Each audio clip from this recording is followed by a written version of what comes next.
Hello everybody, my name is Aaron. I'm going to keep this video nice and short because I know your time is valuable.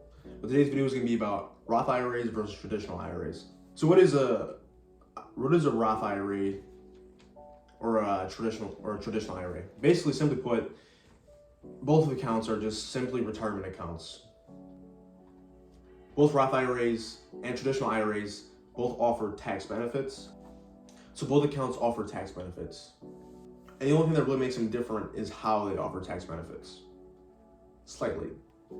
So basically how it works is traditional IRAs offer tax benefits because you're using pre-tax money, meaning money you haven't paid tax on yet, and then you're investing it. With Roth IRAs, the tax benefits come initially because you already paid tax on the money, so then when you invest it, you don't have to pay tax when you take the money out. Now when it comes to fees, both Roth IRAs and traditional IRAs are similar in the aspect of the age you need to be to withdraw your money without experiencing any fees. For example, the age for both accounts without being penalized is 59 years and a half. If you withdraw funds before you're of age of 59 and a half, you'll be penalized. Now with both Roth IRAs and traditional IRAs, according to the IRS, you can only invest earned income. And basically what earned income is it something made from like a job or a business. Things that aren't considered earned income is things like Social Security, pension money, or unemployment benefits. Now with both accounts, with both traditional IRAs and Roth IRAs, you can deposit roughly $6,000 per year. If you're below the age of 59 and a half. If you're over the age of 59 and a half, the most money you can invest in per year is $7,000. Now we're gonna get into just traditional IRAs. One of the main cons of the traditional IRA is there's something called required minimum distribution, which simply put means once you reach the age of 70 and a half, you have to have minimum withdrawals per year. And the reason why this is a problem is because when you're in your 70s, you might not need the money, but you have to take the money out. You have to take a certain portion. And this is significant because the power of investing is in compounding interest. So if you're taking out money, you're not compounding as much money as you possibly could be. Then this goes for both accounts, the Roth IRA and the traditional IRA. If you withdraw funds before the age of 59 and a half, you will experience fees. The exact number is 10% withdrawal fee. However, one of the good things about a traditional IRA is if you're in a bind, you can tap into your traditional IRA. Let me explain. So for example, let's just say the year is 2020. In 2020, I contributed $3,500 into my traditional IRA. A year goes by, it's now 2021. I made $500 in capital gains. That puts my total up to $4,000. And let's say my car breaks down, I need to take out $3,500.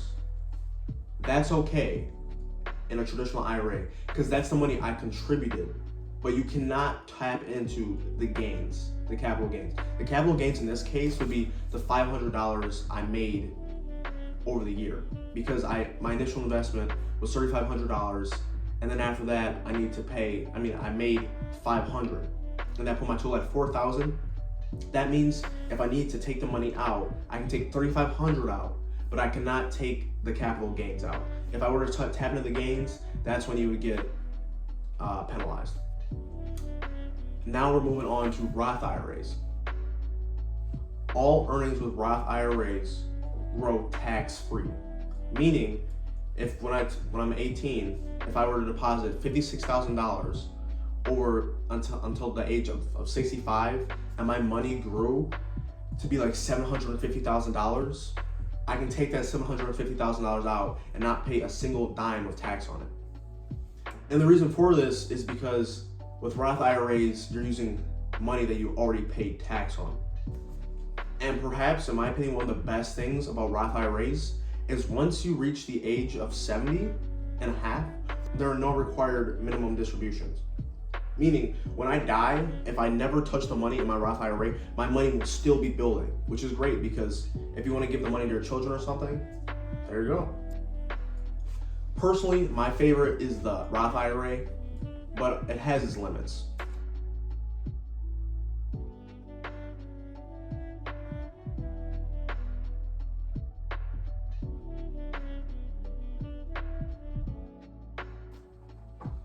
However, if you're a high earner and you still like to have a Roth IRA over a traditional IRA, you're in luck, because there's a loophole. Which basically how the loophole works is you get a traditional IRA, and then you can transfer it over to being a Roth IRA. I know it's kind of confusing. It's really stupid, honestly. There's income limits on the Roth IRA, but there's not income limits on the traditional IRA. But if you're a high income earner, you can just switch the traditional IRA to a Roth IRA. I have no idea, okay? Sorry, I'm not Uncle Sam. But in a nutshell, you can contribute $6,000 per year into your Roth IRA and traditional IRA if you're below the age of 59 and a half. Once you're 59 and a half or older, you can deposit yearly $7,000. With Roth IRAs, you're using after-tax money, and with traditional IRAs, you're using pre-tax money.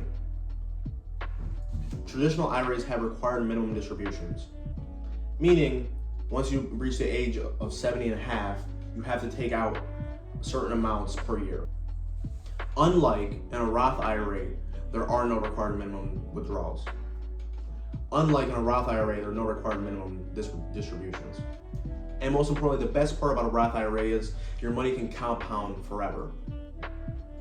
In my opinion, Roth IRAs are better for people in the low to middle class when it comes to economic status.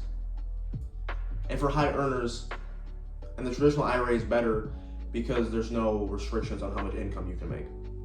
However, then again, if you're a high earner and you want to have a Roth IRA, just simply transfer over your traditional IRA to a Roth IRA.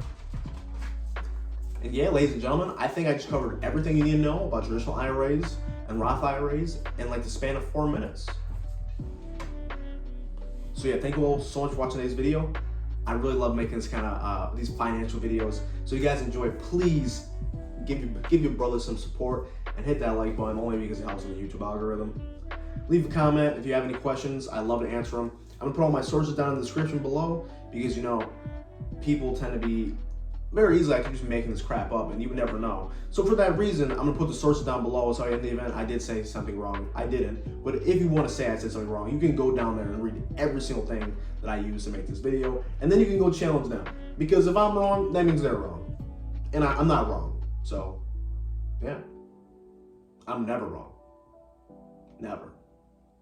Alright, that was a joke. But anyways, thank you guys so much for watching today's video. I really appreciate it. I'm gonna keep the content going. I really love making these financial videos. And yeah, sooner or later, we're gonna start jumping into stocks, I think. So yeah, stay tuned for that.